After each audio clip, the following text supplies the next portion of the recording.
Well, welcome everybody, and thank you for joining. And we'll have a certain reasonable amount of fun tonight too, because even though I'm head of the pottery department, this has nothing to do with pottery whatsoever. So uh, we're going to work through a couple of things, and I'm assuming people are reasonably familiar with mobiles, and everybody's made those little balancy things that, and often your kids will bring them home from school, and all of those are offshoots of the work that Alexander Calder did.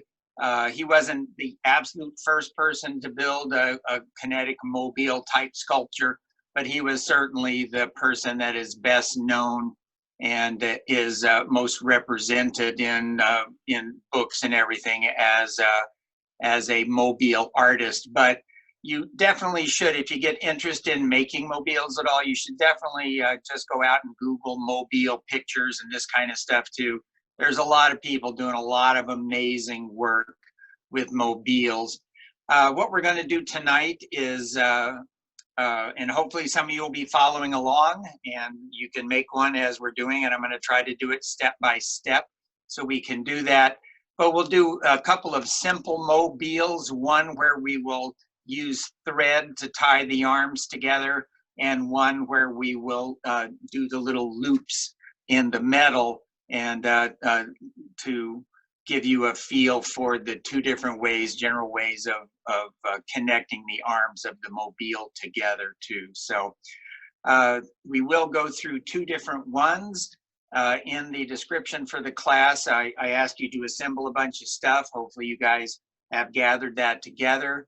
And if you're just watching, then that'll be fine also. It'll put something in the back of your head, so you'll have a feel for how you might be able to construct a mobile. So first thing I want to do is show you a couple of examples. One of them was the picture, the one that was on the website there. Let me see if I got this one. So this one is pretty straightforward. You can see how it moves. We've got several interconnecting arms. This is tied together with thread. And if I bring it up against the wood in the background, you can see how it's really all in one plane and just a bunch of interconnected things. On this one, I have this one here goes around and is free floating in between these two. So it really shows you how you can get the moving pieces to interact with each other as they're moving around.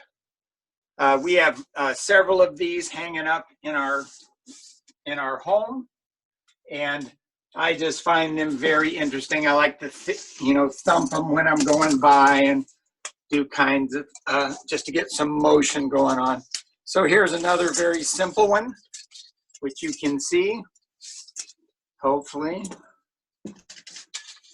And when we bring it out, it'll just start moving around, and you'll get a real interplay with all of the angles that form as the pieces hang and rotate on their pivot points. And then the last example I wanted to show you is actually one I made. I can't tell you how many years ago I made this one. Oops. You can actually see it.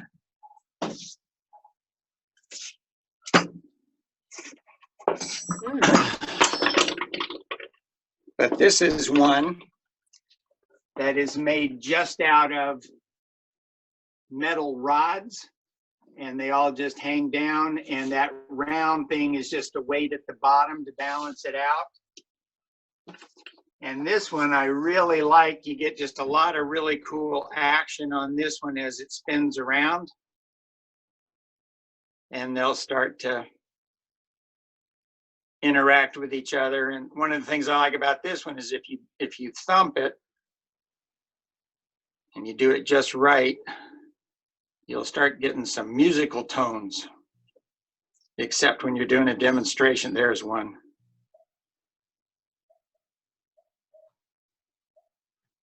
But just great action on that one. And when they hit each other, you get a little bell-like tone there. But just such a beautiful little shape and so very simple. So as we start thinking about mobiles, one of the things that I want you to start thinking about is it's all about the balance. You're going to create your shapes, which are going to be very important to the overall look. You're going to create the balance between those shapes, and how you attach them to the arms will make a tremendous amount of difference on how they display visually as you start moving that. We'll talk about that a little bit. Once you have the basics down, then you can just go wild making these things. And yeah, we just had a really fun little talk with our daughter. I made one of these for her when she was a baby to hang right over her crib, so she'd get some visual stimulation, and I did a lot of reading about that. And so as she kept getting older and older, we would just, move it to her beds and things like this too. And I was looking at it down in the basement, and I had totally forgotten that several of the pieces are all chewed up, where she finally figured out that she could grab it and bring it over close enough. And so I have some impressions of my daughter's teeth when she was little on one of our mobiles, so, which makes it much more valuable to me, of course. So you've seen the mobiles, you've seen some examples about how they can interact, how they can be very simple. And to make those two that I showed you, you're just going to need a pair of scissors, kind of heavyweight because you'll be cutting stuff with them, but they don't need to be good scissors. An awl or a nail or something so you can poke holes in things. And I'm going to do a very bad joke now, but this was given to me by my father when I was a child. Actually, when I left home, because when I was a child, he showed this to me and said, "One day, son, this all will be yours." Okay, and that's the last joke I will tell in this class, but I've been waiting years to tell that joke, and now it's done. It's always good to have a razor knife, just a simple razor knife, and then a pair of basic pliers, just with a little flat jaw on them. These are just basic pliers. And if you have a pair of wire nips, these are specifically made just for cutting wire. Or if you have almost any type of pliers, we'll have a section in the blade that's used for cutting wire. So these types of pliers have them at the very end, but they're very often not very good wire cutters, although you can get them to cut wire. They're just not the best. So with those very simple tools, that's what we're going to use to make our mobiles tonight. So I've got that. And as you start out, one of the things that I recommend that you do is just take a piece of paper and just map out what you want the mobile to look like. So I'll do this one upside down. So we'll have some type of weight here and a weight here. And the first thing you're going to have your bottom weight. You build a mobile from the bottom up. Excuse me. You just need to start my timer. You're going to start it from the bottom up. And then from this guy, I'm going to determine I've got these two visual masses here. And I want another mass over here. Maybe another one here. And then maybe another one over here. So I have a nice little curve like this. And then I'll just connect those two. I'll find a balance point here.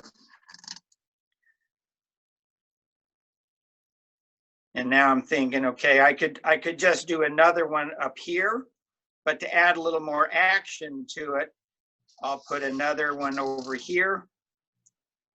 I'll connect it like this, and then I'll connect it over there. So So you may not have been able to see that, but this is what you end up with. You've got these two that I started with, so that makes my first weight. I did this one. I've got another weight here. I've got another one here. So this visual line is what I was trying to create. This one over here, I put another visual weight over here, and then I brought it back over there. So that gives us something that reasonably looks like I would be able to balance that out. Okay? Everybody got that, hopefully? Now, there's a lot of different ways to do this. And here's that pretty much a representation of that metal one that I showed you. Very simple.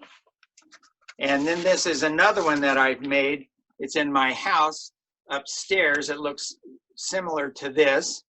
But the weights I put on that one, I actually use stained glass.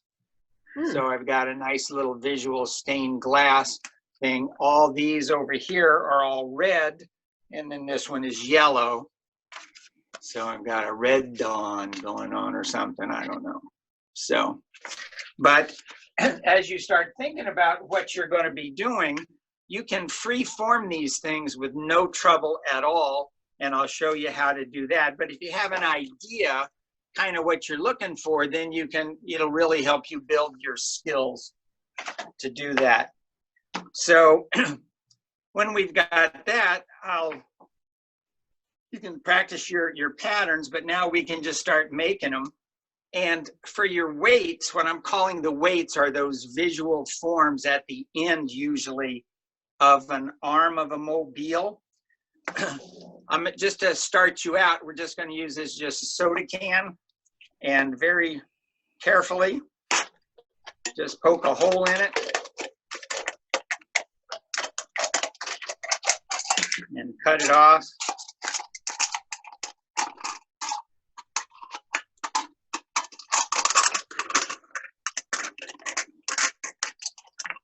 And here you have just a very thin sheet of aluminum. It's curled, and you can just bring it over to the edge of your table and run it over the edge, and it'll straighten it out. You can also use these parts that are left over as also weights and forms, so don't throw anything away. If anybody that's seen my basement would know that's what I live by. So I can just I think I will use this one. So here's a nice little round circle weight with some action on it, and we'll save that. So now that I have this guy, I'll just clean it off a little bit.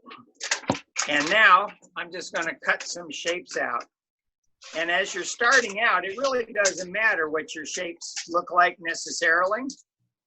So just cut some very simple shapes. Charles, do they all have to be the same shape, or can you make different shapes? You can do anything you want because they're just weights. They're just weights there. Here, I'll make what holiday's coming up? Labor Day? Well, I don't know what to make for Labor Day. How about here, I'll just make a little odd shape here. And the nice thing about using this is you can create shapes that are here. I'll do this side, easier to see.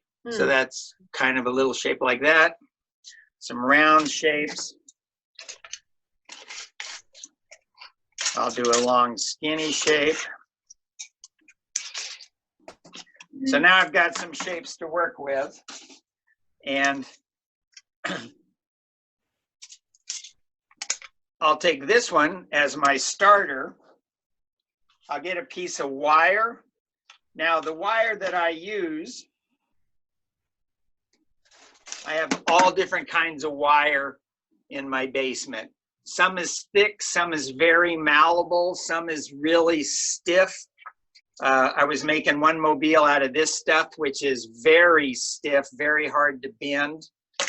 This stuff is the best stuff to practice with, begin with. Stuff that's about half the diameter of a coat hanger and very easy to bend, just real easy to bend it. Makes you feel really strong. So if you have the shape that you've set out, you can say, okay, fine, I know roughly how big a piece of wire that I need, and you can just cut that off. Always better to make it longer because you can always shorten it out. And the nice thing about some of this wire is it's so thin that you can manipulate it pretty easily and straighten it out. If it's got a big kink in it or something, once again, you can just run it on the side of something, just pull it tight and run it back and forth, and it'll straighten all the kinks out. I know it's very hard to see some of this stuff, but I'll try to get it up there so you can see it. That's So okay. we'll straighten that out. And now we're just going to get a piece of wire, roughly the length that I wanted it to be. You guys are going to be really amazed at how easy this is. And then at the end of it, I'm just going to grab it and I'm just going to bend the wire to make a very tight little fish hook on there. You see that? Yes. And I'll do the same thing on the other side. Okay, so there I've got those guys. Then I'll take two of my shapes and I'll get my little block of wood and I'll just put my shape down. I'll get my awl that my dad gave me. And then I'll just hit it with a hammer or anything. That's not a hammer. Got a little hole in there. I just put it through there so it's hanging. Oh, yeah. And then I just, I get my pliers, and my pliers have little grooves cut in the jaw so they'll grip the wire. And then I'm just gonna mash that tight. So now it's being held in place just by the mashing of the wire on either side. So we've got that shape being held.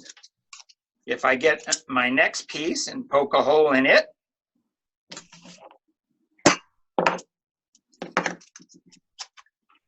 and once again,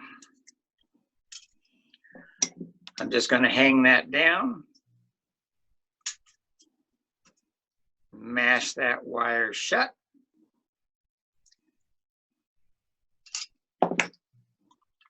So now I have this piece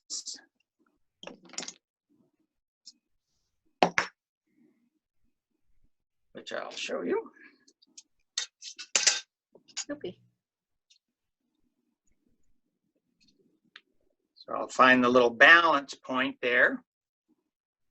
So if I wanted this to hang level, that's where I would tie my little string. But if I move the balance point, it'll change the angle that the arm hangs. Everybody understand that? Right. So now I can make decisions about are the weights on the angle that I want them to be, because I could change them like this, where I'm going to bend this down and bend this down. And now they're hanging at very, very different angles, and they will present differently visually. And if I don't like that, I can just straighten them back out and get them the way I want them. Okay? So now that we've got that, I'm going to show you something that is, you guys probably know this, and I apologize if you already do, but when I tie the thread on them, I'm going to show you how I do it. So I just do a simple knot around the arm. So this would be the arm of the wire, it'd be the wire arm. So I've got one simple knot that I tie there. Now I'm going to do 2 half hitches. And if you don't know what a half hitch is, I'm just going to wrap the rope around it again and bring it through the loop and bring it tight. Then I'm going to bring it around again and bring it through the loop and cinch it tight. So that gives you a knot with 2 half hitches in it, and that's all you really need to hold these things up. So if you don't know how to tie a half hitch, it's always just bring it around and put the end through the loop. Okay, so now I will get my thread, and you can use any type of thread that you like. Cut off a lot more than you think you're going to need. Look around for your scissors. I spend an inordinate amount of my time looking for my tools. So now I'm going to get my arm that I just made with my 2 little weights on it. I'm just going to tie this string around it. I'll make my little knot first, just a simple little knot. Bring that nice and tight. A little tighter than I wanted it, but it broke in the right place, so that actually looked like I knew what I was doing. Then I'm going to do these 2 little half hitches.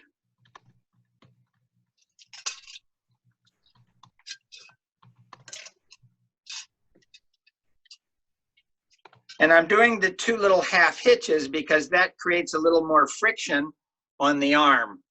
So now the arm is hanging, and if I don't like the way it's hanging, I can just adjust the knot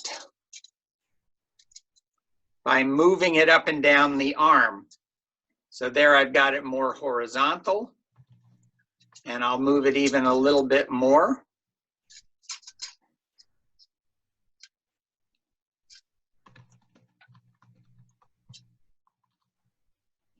So, and even a little bit more, just because I want this baby pretty much hanging so that this end is a little bit lower. So that's exactly where I want it now. So I've got the knot exactly where I want it. Then I'll take some of my airplane glue, which I only use for making mobiles with, and I'll just dab that on the knot. That'll keep it from coming undone. And it'll also, if you get just a little bit on the metal, on the wire, it'll keep the knot from moving around also. So there you have step 1. Okay? So now we just go, okay, fine. I'll use this piece for the next one just because why not? I will poke a hole.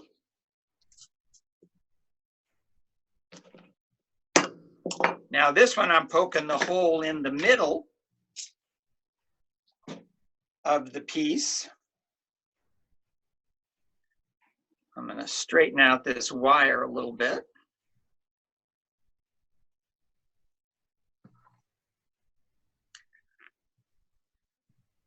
I'm going to make my bend in the end of the wire.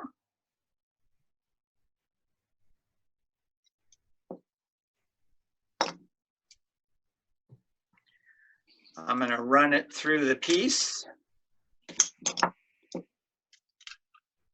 And then I'm just going to mash it together. Now, when you mash these guys together, the wire should line up so that they're pretty much right on top of each other. You're not just mashing it down, but you're basically trying to pinch the piece of metal in between the 2 pieces of the wire. So this one is now flat on line with that. You see that? How it's right in line with the curve of the wire. But I want it to be a little different, so I'm going to hold my pliers right on the edge of the piece, and I'm going to bend that down so that now this piece is sitting at an angle to the curve of the wire. So then I'm going to hold this guy up. I'm going to see how I want this guy to fit. So that looks pretty good. Otherwise, I would cut a little end off of this So now I'm just going to tie this wire onto the string here, and I'm going to leave about an inch between the two pieces. Oops. So I'm going to do the same thing. I'm going to make a little knot. And it's easy to tie these guys together because they're, you have an open end of the wire.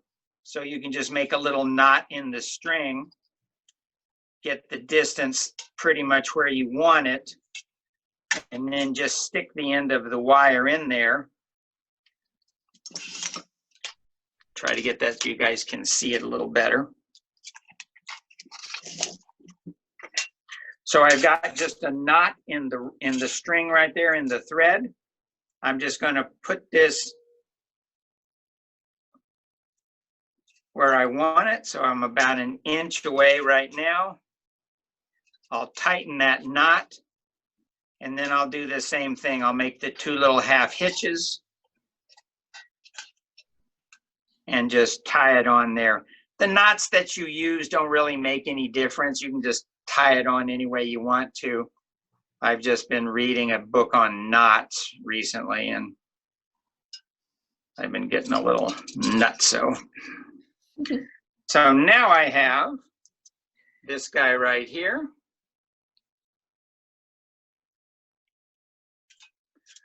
I'll cut that off. I wish I had a better pair of scissors.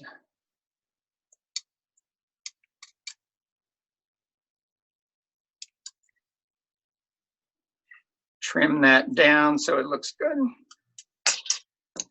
And don't cut the wrong one. Jeez, I can't believe I did that. Oh no. Did you cut the wrong one? It won't be the first. Yeah, it got caught in the scissors. Wouldn't be the first time I've done that. Well, that's okay. I guess that's the advantage of doing this with thread, is that Oh yeah. should anything happen, you can just string up more thread. Yep. So I'm just going to run this through here.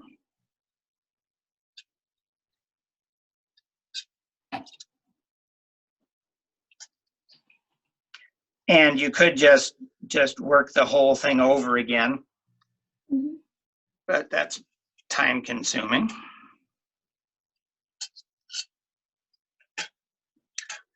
So I'm just going to tie that off. Get my glue out, put some on there.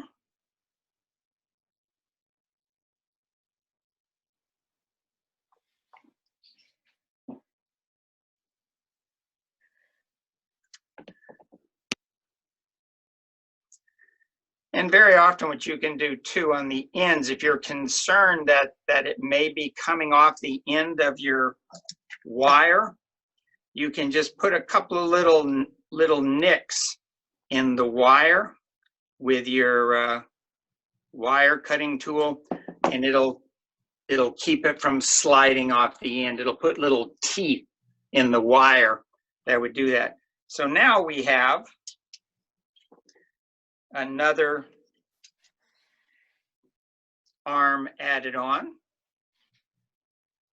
and I'll real quick just tie these guys on here. So I'm just reaching through here just to make a little loop, and I'll begin to see what this is going to look like just by adjusting where the knot is on the string. I'll get a feel for where I need it to be. So now I'm creating a line here between these three visual pieces here that are part of the mobile, which is what you'll begin to start thinking about as you're building these things. But now that I know where this fulcrum is, I'll move on to my next piece. And all I'll need to do is find it.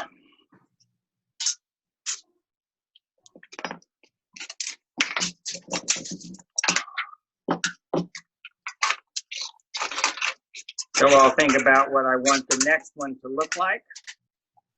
Maybe a little pinto bean shape, or a snowman, or whatever I feel like.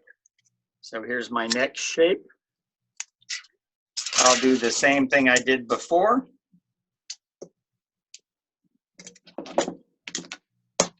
Make my hole. I'll get my little piece of wire that I'm going to use. I'll make a kink in the end. And once again, I'm just bringing this straight back to make a little hook for the piece to hang on. And then I'm just going to close that up. That'll pinch it against the metal, and then we're good. So I've got this guy, which I'm now going to lift up.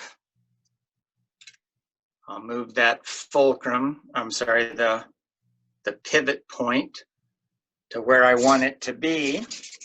And now I'll just visually hold this piece. Whoops.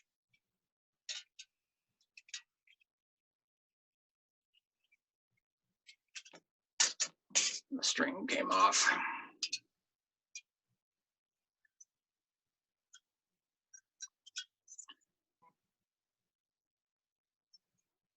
So once I have this guy where I want him to be,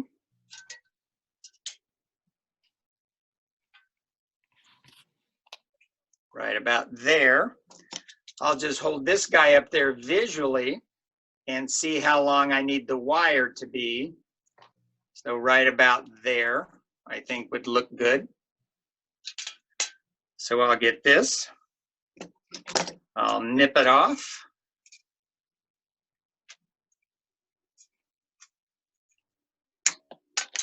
I'll make a couple little notches in there just to make it easier for the string to grip it.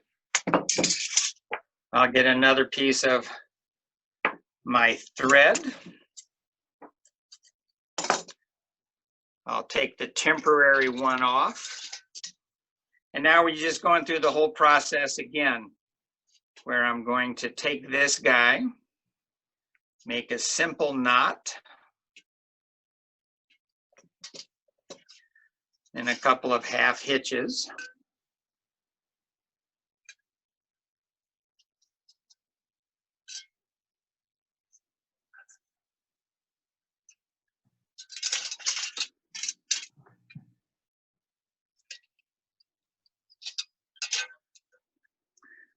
I'll trim this piece off here. Try not to cut the one I want to keep.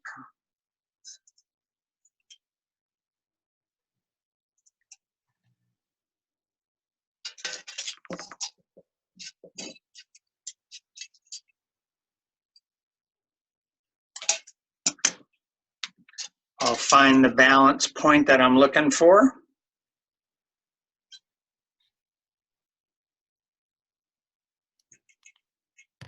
Keep moving it a little bit more. And once I found that balance point, so you see now it's starting to work. I've got a little curve going here. I'll set that one with my glue.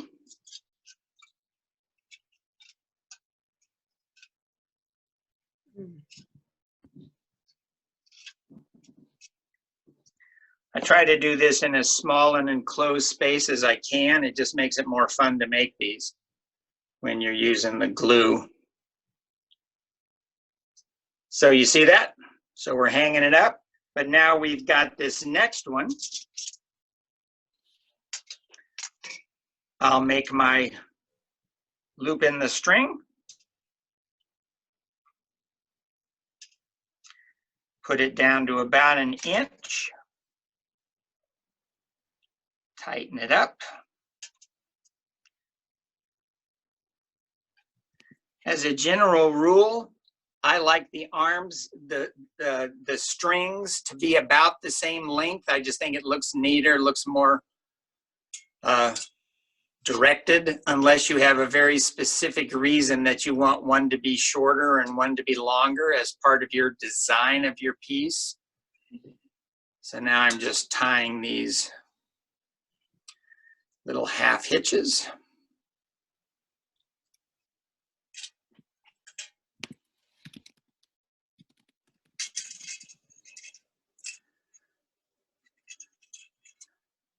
And like so many things about making pieces of art or any kind of work like this, it's a lot of really boring, repetitious stuff that ends up in really nice things.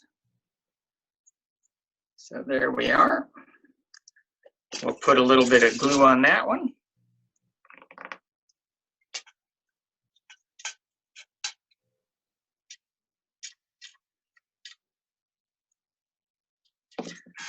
And now we've got this guy working.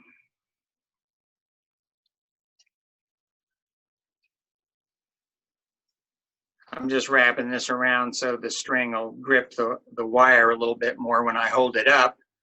And I'll get a temporary look at what my piece is starting to look like and whether I like how it's going or not. So once again, I'm building it from the bottom layers up. Can you see that okay, Astrid? Yep. Okay, so you can see that I've got some nice little action going on here. It's curving down. None of my pieces are going to hit, so that's going to work out fine. And then I could say, okay, I want to do something a little different. So I created this piece a little bit earlier. I don't know if you can see it, but it's kind of a little S-shaped piece.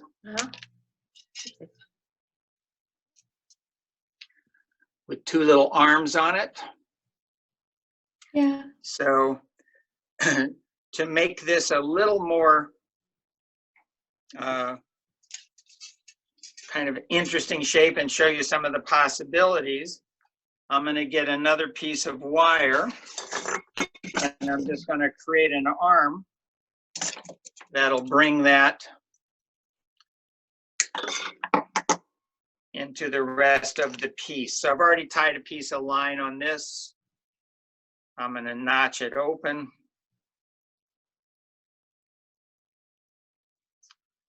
So I've got my little notches cut in there. I'm going to bring my knot up, put my wire in there.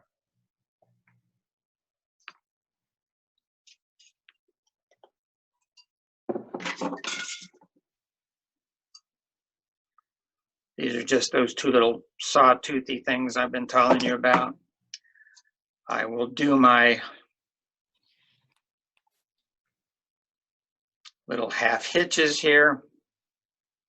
Now, the one thing that's nice about using the thread is that it's very easy to adjust your balance point. The other technique I'll show you later makes it a lot harder to adjust your balance point, but I think it has a certain amount of appeal to how the end piece looks. Once again, get my glue, dab it on there. Now you see this piece is hanging really nicely from this guy. And if I spin it around, it doesn't hit. And I've got a little propeller action going on there. Yeah, and that was great, Charles. And I've got this piece that is sitting kind of there. So now I want to introduce this piece, my little propeller I just made, to this one. And it looks like the wire needs to be about this long. And once again, this is just my visual interpretation of what I think these guys should look like. So I'll get another piece of thread.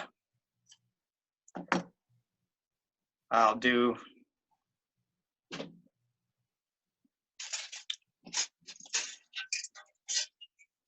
this guy.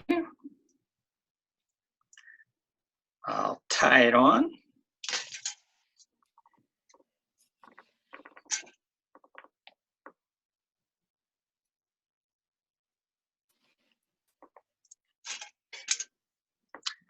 I'll do my little half hitches.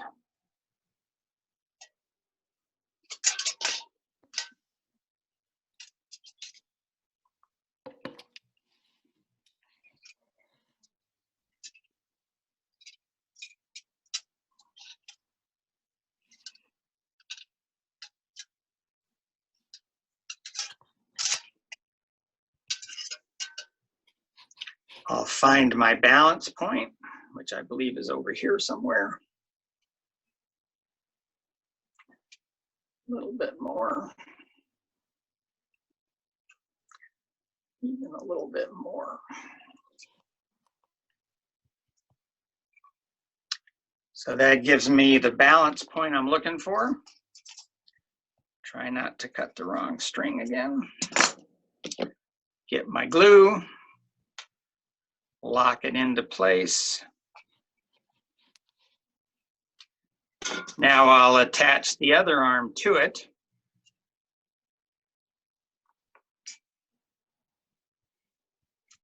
By making my little simple knot, getting the arm of the new piece, bringing it in there, letting the, now that one's a little shorter than I want it, so I'm going to stretch that knot out just a little bit. I stretch it out too much, so now I'll close it up a little bit. And then I'll do my little half hitches.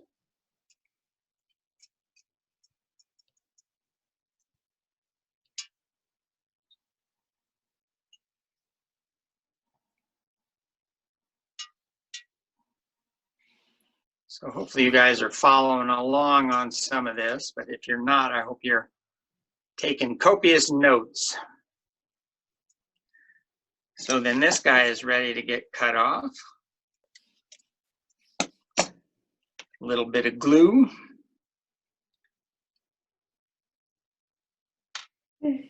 Loving the glue.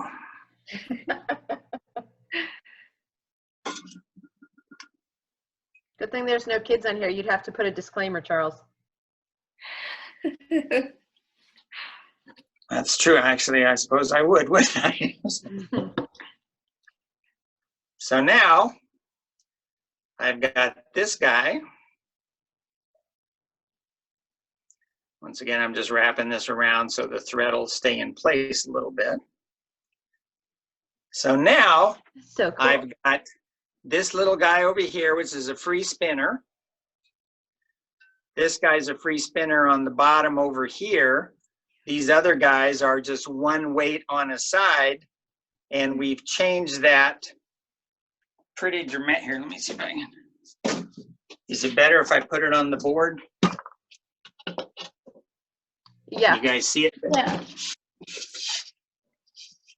So that now I've got this guy. This is what it looks like if you just put it up against it. Okay. So I've just got a nice little balance there, but when you let it free float, you get just a nice little action on that. So this is a very simple mobile with 6 weights, but there's visually a lot of stuff going on there. And you could see that by changing the shape of your weights and how you orient them, you can radically change the visual impact of the mobile. It's not just like a lot of the mobiles that kids bring home from school is just a stick with a string down from each end and something tied on the end, and then another stick with 2 other things tied on the end, and then a stick in between those that they're just balanced on them. And while that's great to get the kids started on mobiles, it's really when you start playing with the overall structure of the shape that you're creating with the form that you really start getting into some of the complexities and amazing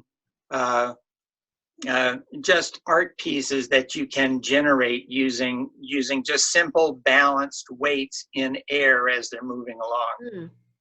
So that's a real simple one right there. Very easy to create. The main things that you want to take away from this is you start from the bottom and build up to the top, okay? I don't know any way to start at the top and build down to the bottom and get the balance correct. So you have to start at the lowest level and build your way up. And you can keep changing things, changing the arc of the arms. Like I said, this piece I'm working on here, the arm is, they're all going to be just straight. And I'm going to work on the shapes on the end being very dramatic geometric shapes that will play off the straight geometry of those hard lines in there. This piece has a bunch of very soft shapes on the end, so it seems much more natural to have curved arms on the armatures than to have a hard straight line on there. So you got to be sure everything works together, and I think that gives you a nice feel. So a couple pieces of wire, a couple of feet of thread, a couple of old Coke cans. You got a great Christmas present for somebody. Or Mother's Day. Mother's Day is coming up. And you're a mother, so you can have this one. Welcome to it. I did want to show you a couple things I was playing around on that, I don't know if you can see that. Do you see that kind of petal shape there? Yeah. Yeah. Isn't that cool? That is I nice. was playing around with the can, and if you fold it over and make a crease in it,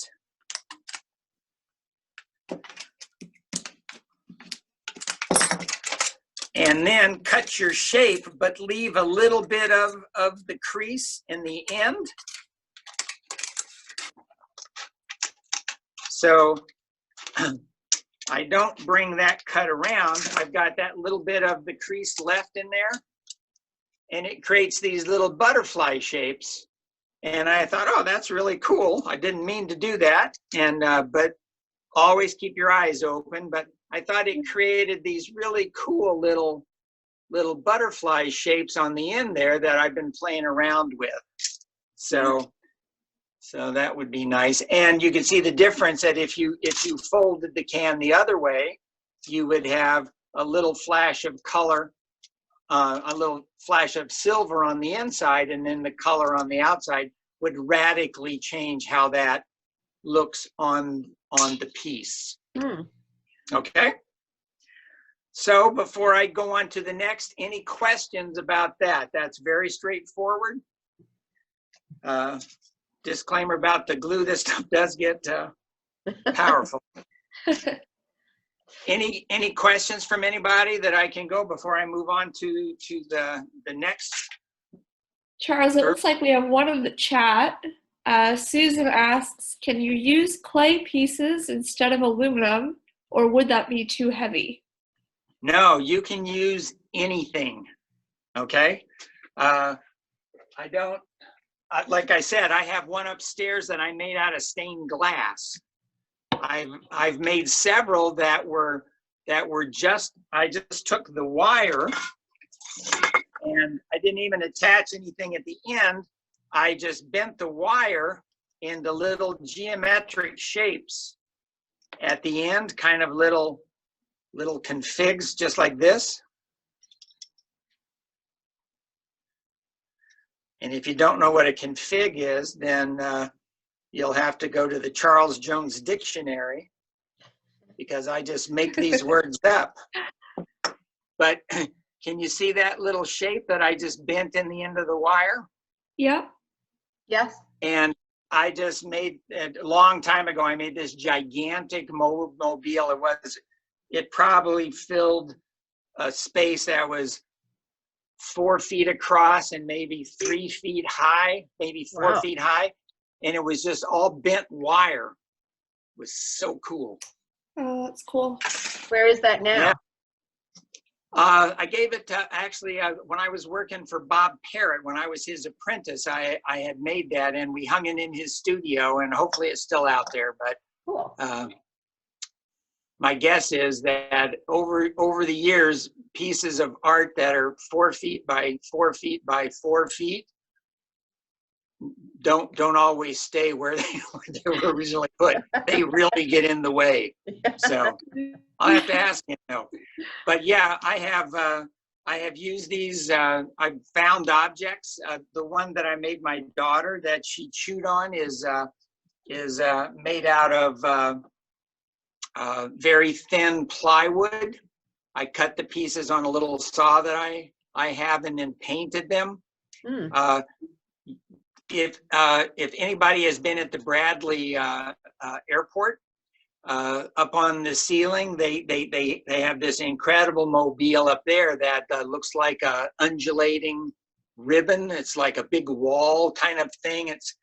It's about 2 or 3 feet, but it's a continuous ribbon, but it's actually a mobile. Yeah. I think Ann Lehman may have made that. No, it was done by Tim Prentice, I think his name was. He's actually an architect, and he's got some great pieces out there. So, but Susan, yeah, you can use really anything. You can use found objects. It would be very easy to make a mobile out of whole, soda cans. If you wanted something to hang in your garden and everything, you could just do a hole in the soda cans, attach a wire to it, and just have these be your weights on the end of each arm. Very, very easy to do. So yeah, any weight. The only thing you have to be concerned about is if your weights are heavy, your arms have to be more substantial. So you have to use more rigid wires. Charles, But that's the only limitation to it. Catherine said she's making one with shells. Other questions? No, Catherine said she's making Oh, one yeah. with shells. Yeah. Yeah. Very, very common. A lot of people use shells, pieces of driftwood, all kinds of stuff too. In fact, this little piece that I have here is a piece of driftwood, and I don't know if Liz is on the call or not, but she's a friend of mine that I've been promising her a mobile made out of little pieces of driftwood for years, and this is what the weight's going to look like on the end of one of the arms. Very cool. Okay. Mm-hmm. Anything else? Any other questions? Charles, I had just a quick one. So you're talking about balance and weight, and in your process, you moved from your 2-dimensional sketch to your 3-dimensional form. I'm wondering if you could just talk for a moment about balance as a physical trait in terms of weight, as opposed to visual balance, especially as you've laid these mobiles flat or as they appear in the 2-dimensional sketch. Yeah, and these mobiles that I'm doing now, like this first one that I showed you, it's very easy to see how this one translates to a 2-dimensional shape. But that's not necessary. It's many of Calder's mobiles are designed not to lay up flat against a wall. They are designed to be in a 3-dimensional shape, and that this is where the real artistic element of designing any piece comes into play, where you want everything to work on itself. And I'm just like this piece here. I've got this arm, I've got this original arm here, then I have this other arm that actually comes down around, and a piece sticks up in between the two weights of this original piece here. So I created this tension in this piece of these multiple curves that are working with each other. And that's just something that you'll begin to develop as you play around with this form and look at some of the examples out there. The piece that I made for my daughter when she was a baby was really designed to hang over her bed, so that when she looked up at it, it filled a whole visual circle above her so that she would see all these shapes moving, but they were layered up through the mobile. But I was thinking about how it was going to look like as it was viewed from the bottom. So a lot of the weights, I turned them so they were horizontal to the ground rather than vertical, so that she could see the colors. And that mobile, I used the colors of the prism. As you moved up the layers, we followed the colors of the prism, and as they moved around, it was a nice visual effect for her. Awesome. Did that help at all? Yeah, great answer. Okay. We just got one in from Catherine too. Could you put the one with the curve against the background to show it to us again, please? Oh, sure. Sorry about that. I forget how hard it is to see these. Yeah, there we go. That's a bit better. But this piece, this is the original two pieces. This next piece, the wire goes there, and the weight actually rests in between these first two. Then these other guys create this curve.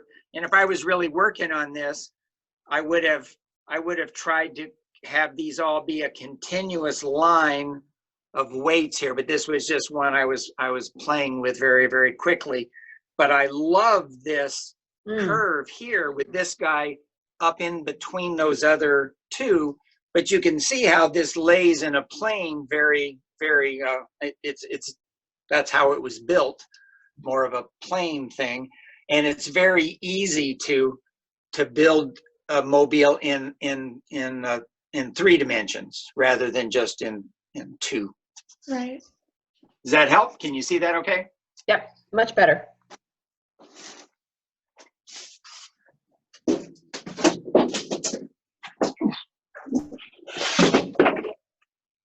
And that's a good segue into what we're going to do next, because this piece is made out of plastic. It's made out of the pieces of here's the remainder of my I don't know what kind of detergent or something bottle that this was, but this is just a plastic bottle. But the interesting thing about a plastic bottle is they have a lot of really cool curves in them. And you can see that this is really like a spoon shape, which was the corner of one of these containers. So as I was looking at what I wanted to use for my weights, I didn't restrict myself just to flat surfaces or things I could cut or anything like that. I started looking at the overall shape that I could visualize out of the container that would begin to accentuate the curves and everything I was trying to create in the mobile.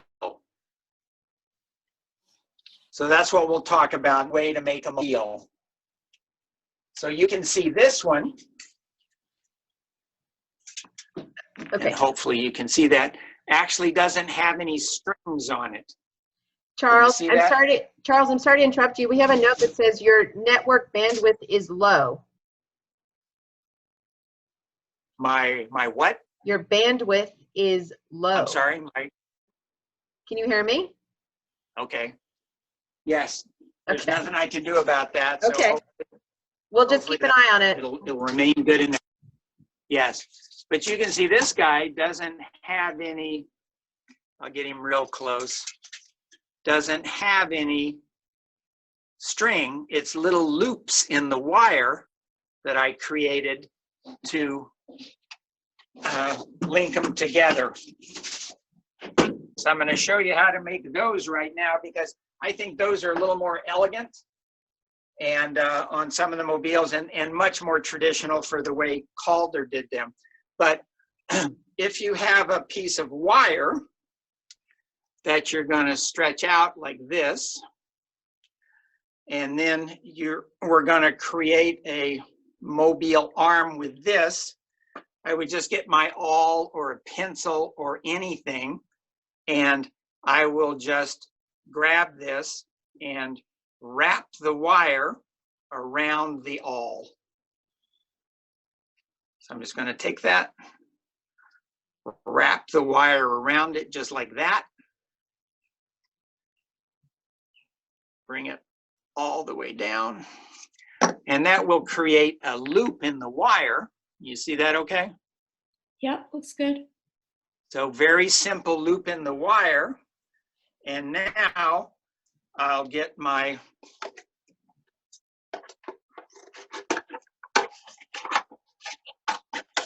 plastic bottle here, and I'll do the same thing I did previously, where I'll just cut the shape that I want.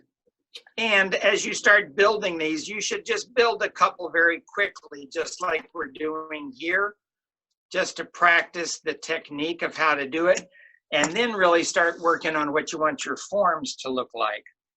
So then we'll just make our hole. I'll figure out what I want that shape to look like. I don't want it to be quite that long on the arm, so I'm going to cut the arm a little bit. I'll bend the end up just like I did before. I'll put my piece on it. So see, it's just hanging there.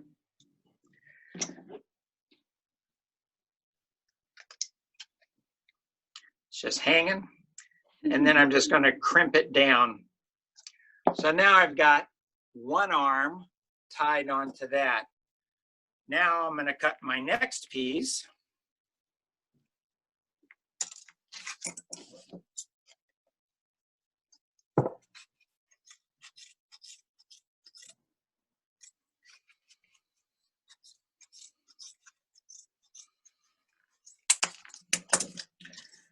Make my hole in it.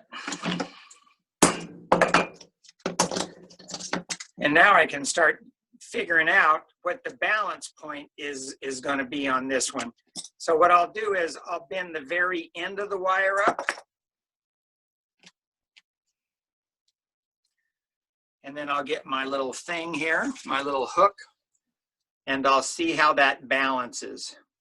So now I see it's too heavy on this end from what I want. So I'm going to cut a little bit of the wire off. And then I'll bend it up again.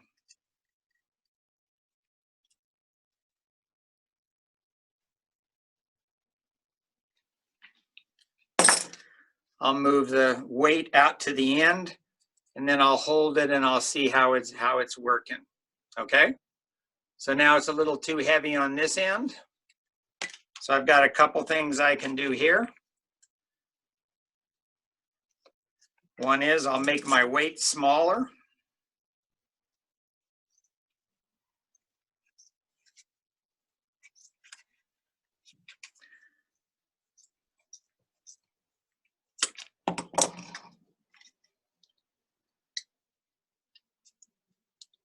I'll stick that on. I'll crimp that one down.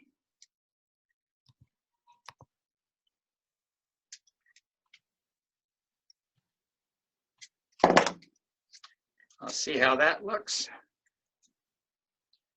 So I've got a pretty good balance there. It's a little off, so I may trim a little more off this one. Or I could put a little weight on this side, and as you get more into working on these pieces, and you'll notice even on some of Calder's pieces, I've noticed that he's soldered little pieces of wire as weights on some of his pieces. Now you can also change the weight just by changing the angle of where the weight is. So by just bending that guy up, you can get it to change the weight and the balance point of the piece. Okay? So now we'll move on to our next wire. And on the end of the piece, I'll do that same thing again, where I'll just bend the wire around the piece. I'll nip off the end. See how that is sticking out? I'll nip off the end of that.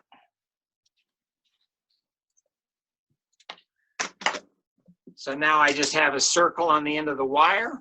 I'll grab it with my pliers and I'll bring it back to a 90 degree. I'll just run the wire through my fingers to straighten it out.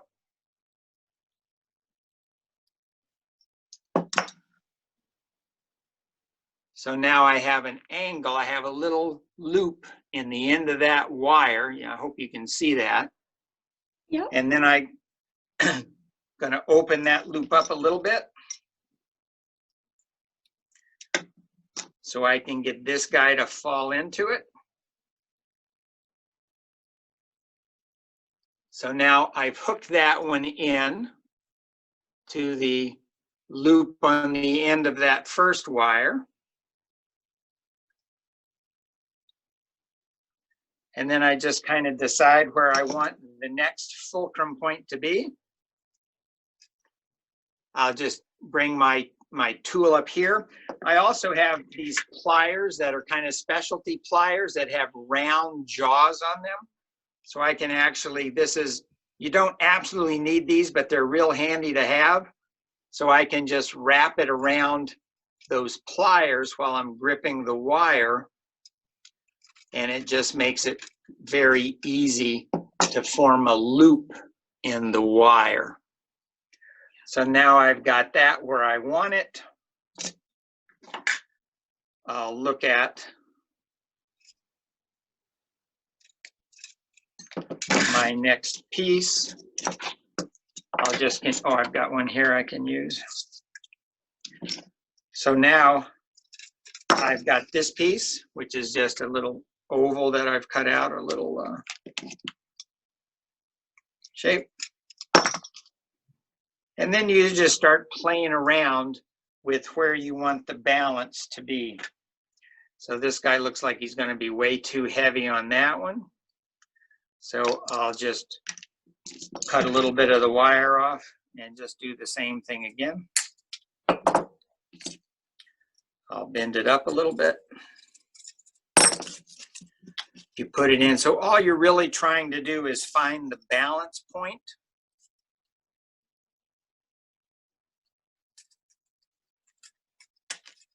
It looked like it got even heavier. So I'm just going to move the balance point way up.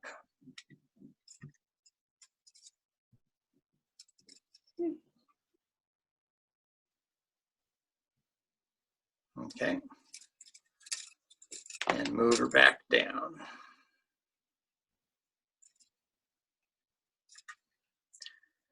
So now we'll just try to establish this guy. We'll close this loop down, crimp this guy into place. That'll move him out a little bit more. And then we would, well, that's going to be way too much.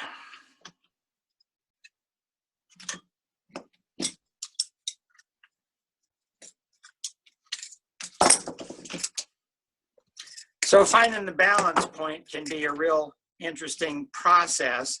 And this is why starting out with the thread is just a much easier way to do it, because you can just slide your balance point along. This guy is much harder to adopt the balance points because it's hard to move those loops. Does that make sense? I'm assuming you're all Absolutely. answering yes in unison. Okay? Yeah. So now we found a balance point there for this guy. And then you would just continue on with the process. Okay? So we can move this one. Now, because I know I'm going to flatten this one out, which is going to move the weight out a little bit, I'm going to shorten the wire a little bit more. Bend it in. and you'll begin to get a feel for where you need the balance point to be.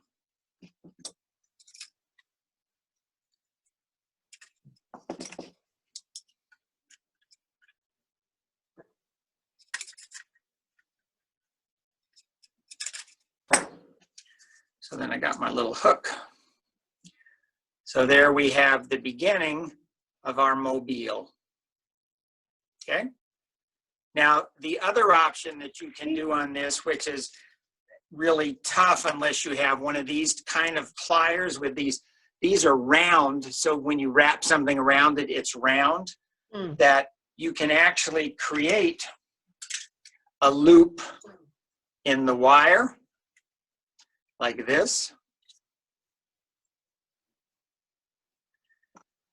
And then if it doesn't work out right, you can actually roll the loop down the wire. You've got to keep straightening the wire out, but you can actually move the loop just by turning the pliers. But that's probably a little more of an advanced technique when you're finding these little balance points. But you can see how that really just starts to create a nice little metal on metal take on there that I actually really like that, and it's really good. One of the things that you may also want to do is introduce a, because this guy can only rotate, like the thread can actually do several 360s. This guy can only do not even a 180 because it starts hitting the other side of the loop. And one of the things I have found is that if you get a wire and you just wrap it around anything that's round and coil it like a spring. So I'm just going to keep wrapping this around and around and around and around. And then when I pull it off, if I get my little wire nippers and nip them off,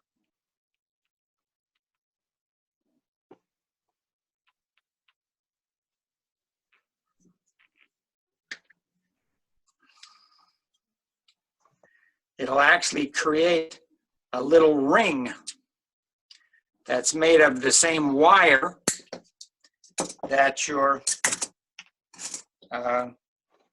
mobile arm is made out of. So you have a real continuation of that. So here I have, let me hold this up so you can see it. I've got a little metal ring that I can now loop on this guy to hold the piece up. And then if I bring another arm onto that, it gives me more mobility. It gives me over 180 degrees of movement in the arm, so you get a little more movement in your piece. Okay, these are just little refinements of how you can build on your mobiles and create more movement if you're using this metal on metal technique. Okay, now I'll throw this open to you guys. I can keep building this one and we can just move on from there, or I can answer questions. How do you guys want to proceed at this point? Because I want to be sure I'm not just boring everybody at some point as you guys watch me do these things. I can unmute everybody and we can open it up. Any suggestions, any feel for what you think? Charles, I can unmute. Yeah, sure. Why everybody. don't we unmute for a couple minutes and we'll see.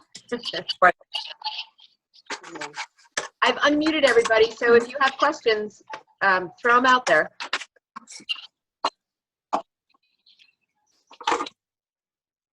Or do you have any preferences about what you'd like me to do next?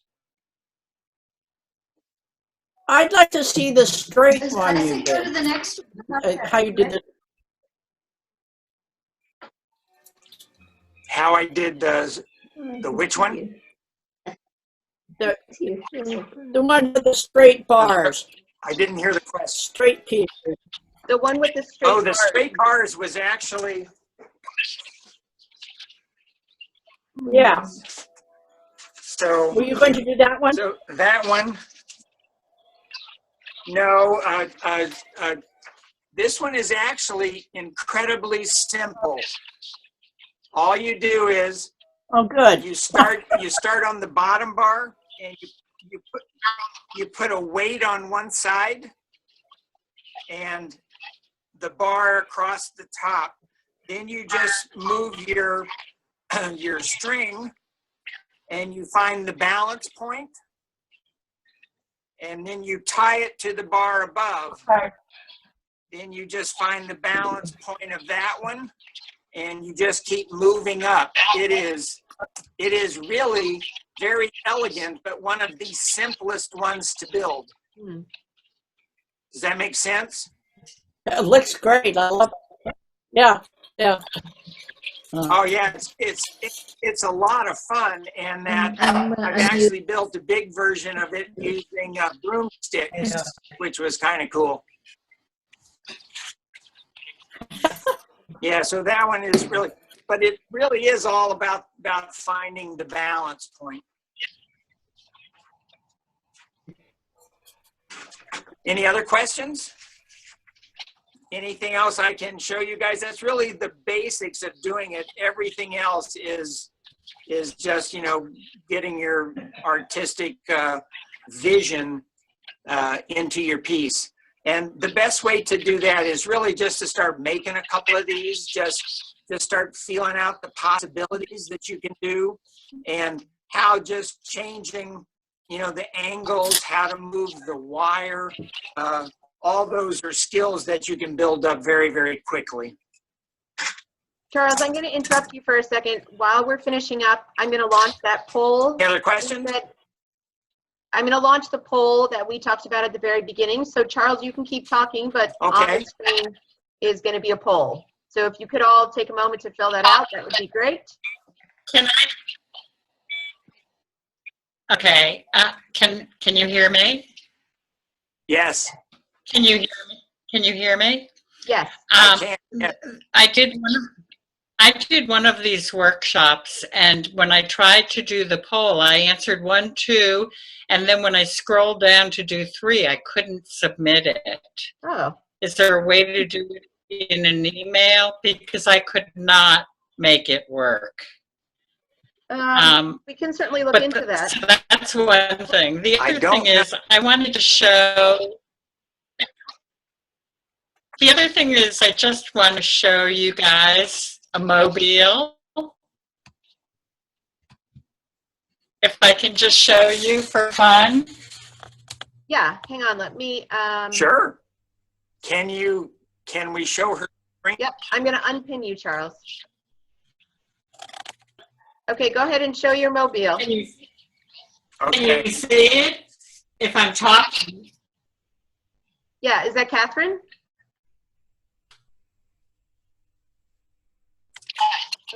Yeah. Can you see it? I can. Oh, look how cool that is. Oh, cool. I can. Can't. Cool. I love the Oh yeah. at the end Yeah, there. that's a beauty. Did you make that just now? No, I didn't make it at all. I bought it. It was a good purchase. Is it a rooster? It's meant to be a rooster, is it not? It's a rooster. But Yeah. it's made out of cans. It's made out of Oh, that's very nice. cans and wire.